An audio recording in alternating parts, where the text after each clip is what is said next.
आज कार्तिक महीने के कृष्ण पक्ष की नवमी है।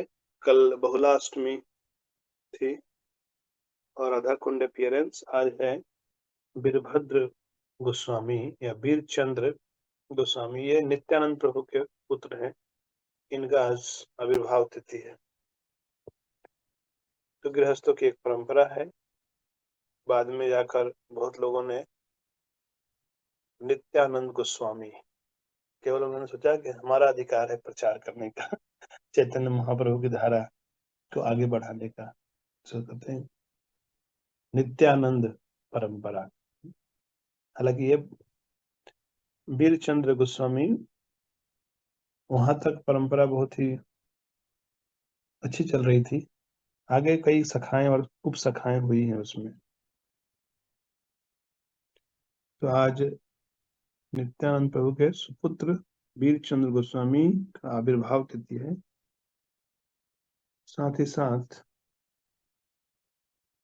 ये सब यहाँ उत्तर भारत और मध्य भारत में ज्यादा लोग नहीं जानते हैं, लेकिन बंगाल में जिनका इन्फ्लुएंस बहुत ज्यादा था, प्रचार करते थे, कंटेम्प्रेरी थे गोस्वामियों के, उस समय ही थे।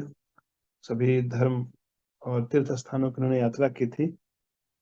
अब देखो, एक बार की बात है, मैंने पूछा आप में से कोई विश्वनाथ चक्रवर्ती ठाकुर के बारे में जानते हैं? यहाँ तक कि इस्कॉन में भी।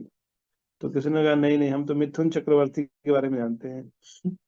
ये actually social media, film industry, इतना ज्यादा पेनिट्रेशन है इनका कि हर व्यक्ति इन लोगों के बारे में जानता है, लेकिन जो हमारे महान भगवत भक्त हैं, महान आचार्य हैं, उनके बारे में कोई जानता भी नहीं है। और वो लोग चाहते भी नहीं थे कि वो जाने लोग। वो तो अपना एकांत में बैठ कर वहीं भगवान का भजन करते थे, क्योंकि संसार के प्रेम की निरर्थकता का उन्होंने अनुभव कर लिया था।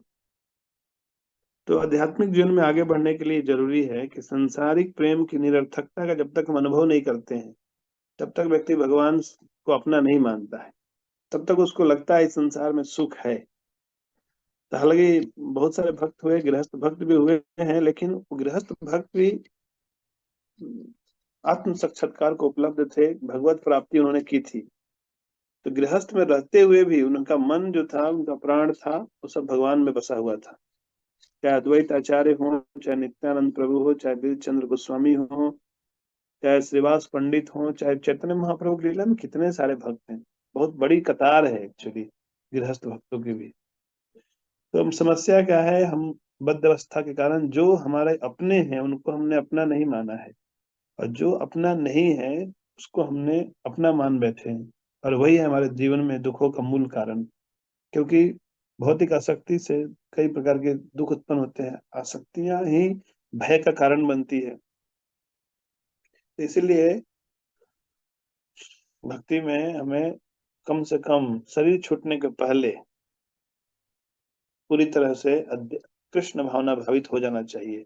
ठीक है, हर व्यक्ति तो नहीं एकदम से होगा, लेकिन धीरे धीरे धीरे धीरे अपनी आसक्तियों को समेट कर भगवान में ही मन रमण करे, राधा रमन।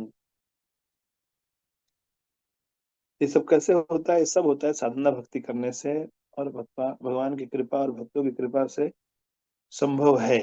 असंभव नहीं है ऐसा कुछ। हालांकि बद्ध अवस्था में असंभव लगता है, ये कैसे जीवन यापन कर पाएंगे हम। क्योंकि संसार में केवल वस्तुओं का भरोसा है। जैसे एक वस्तु है पेपर वेट, अब आज ये पेपर वेट है, यहाँ रख दिया, 5 साल के बाद भी ऐसे रहेगा ये, इसको जब तक छेड़ा न जाए। लेकिन मनुष्यों के पास एक मन है जो बहुत चित्तवान है, और मनुष्यों का मन बदलता रहता है। तो वस्तुओं का भरोसा कर सकते हैं, मन का भरोसा नहीं किया जा सकता है।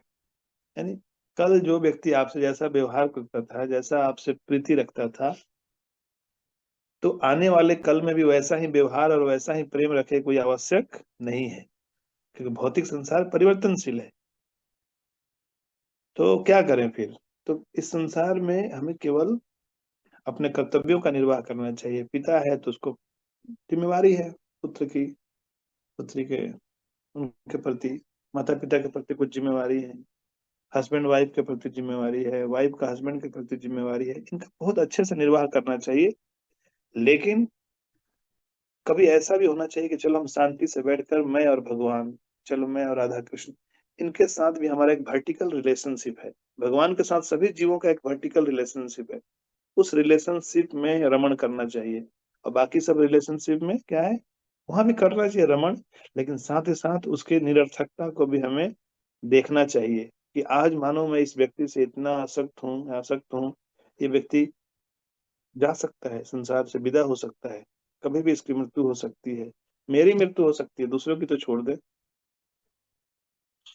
तो आध्यात्मिक जीवन हमें अपने जीवन में एक सही आश्रय प्रदान करता है।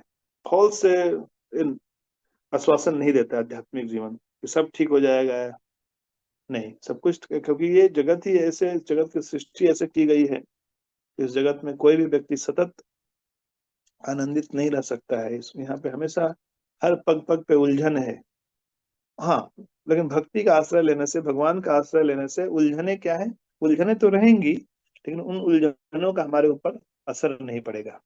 एक के बाद एक नई नई उलझने आएंगी और आती ही रहेंगी, जब तक हम पूर्णतः भगवान के प्रति शरणागत नहीं हो जाते हैं। शरणागत होने के बाद भी आएंगी, लेकिन ठीक है, आएंगी और जाएंगी। तो इसलिए हमें अपने आध्यात्मिक जीवन को गंभीरता से लेना चाहिए। यदि हम एक कदम भगवान की ओर गंभीरता से बढ़ाते हैं, तो भगवान हमारी ओर 10 कदम बढ़ाते हैं।